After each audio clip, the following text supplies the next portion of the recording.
The evidence is now overwhelming that one of Britain's most beloved entertainers, the late Sir Jimmy Savile, was also a predatory sex offender. It's believed he abused young children over many decades, and 2 charities in his name have shut their doors. Many people in Britain are questioning how his behaviour went unchecked for so long, and the scandal is infecting his main employer, the BBC. Europe correspondent Mary Gearan reports. Now then.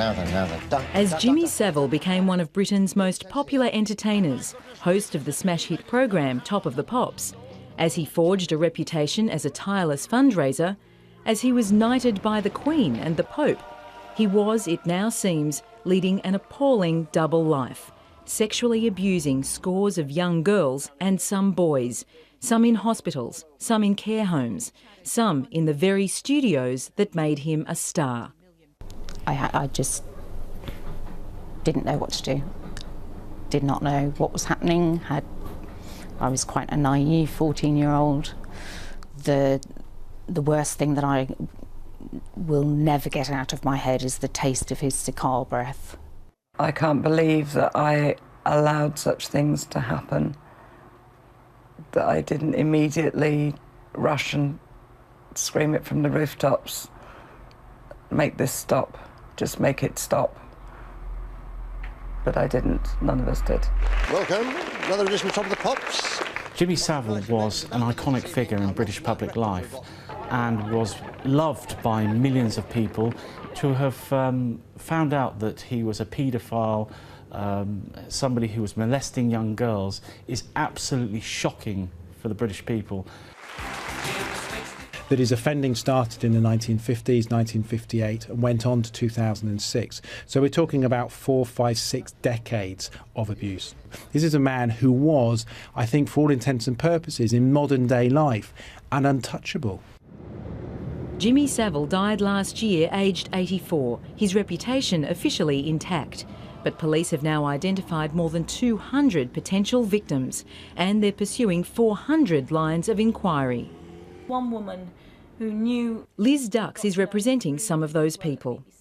They range in severity to people who, allege that an indecent assault happened when they were seeking an autograph and, he assaulted them by putting his hand up someone's skirt, to very, very much more serious complaints of sort of organised paedophile rings, to other very vulnerable people where he would abuse them at, bath times, or he was given a room in a hospital and abuse took place there. Here we go. There were years of rumours and even some fruitless police investigations. But Savile's conduct only came to light after an exposé for ITV by Mark Williams-Thomas, a former police detective turned investigative reporter. He says Savile was as manipulative as any sex offender, but his celebrity made it easier.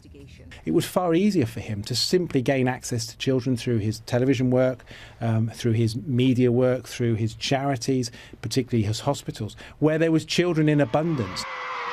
It appears Savile got away with abuse hiding in the open, disguised, it seems, by his sexually suggestive humour and his eccentricity. Give us a kiss then. He rebuffed questions about his life with threats to sue and to withdraw charitable works. It's clear from what's emerged over the past few weeks that many hundreds of people, including hospital staff and charity workers, at least suspected that Jimmy Savile was abusing children. That sparked inquiries into exactly who knew what when at many institutions. But it's his main employer, the BBC, that's feeling the most heat. The BBC is a trusted and I would say worldwide brand.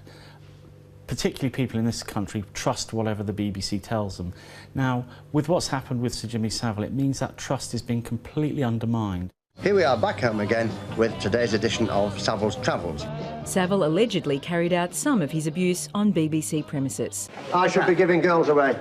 One person has claimed to be a witness to convicted pedophile Gary Glitter using Savile's dressing room to rape a young girl. The BBC's Director General, just 38 days into his tenure, appeared before a select committee of MPs and faced a barrage of questions about the culture that allowed Savile to thrive. The BBC's reputation for trust and integrity is one of its most precious assets, and yet Do you not accept that that is in jeopardy as a result of some of the suggestions that have been made in the last few weeks? There is no question that what Jimmy Savile did and the way the BBC behaved in the years that the culture and practices of the BBC seemed to allow Jimmy Savile to do what he did will raise questions of trust for us and reputation for us. There is no question about that. This is a gravely serious matter, and one cannot look back at it with anything other than horror, frankly. I was on BBC News the other day, and the makeup person who'd worked at the BBC for years said we all knew about it, which was fairly shocking. So I think there are certainly lessons to be learned, that people are not afraid to speak out if this type of abuse occurs in the future. But it's not just the BBC's past that's under scrutiny.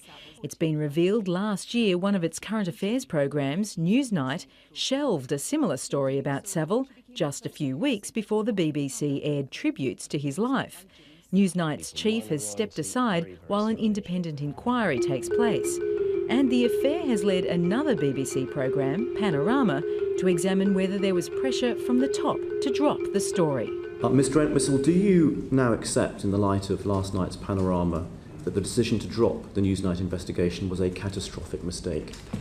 I came away from the Panorama firmly of the view that investigation, even if it, in the judgment of the editor, it wasn't ready for transmission at the point he was looking at it, should have been allowed to continue. There's no doubt that the BBC response to date has been inadequate. The BBC has dragged its feet from the very start of when the news broke about what has happened. I don't think as a result of this that we should look to scrutinise or say that the BBC failed and as a result of that has lost its trust. I don't believe that.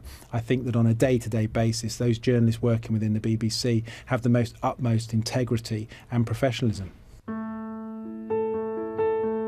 The BBC remains under pressure to uncover just how much the organisation ignored in order to make Savile a star. And the country that revered him now waits as it learns more about trust betrayed.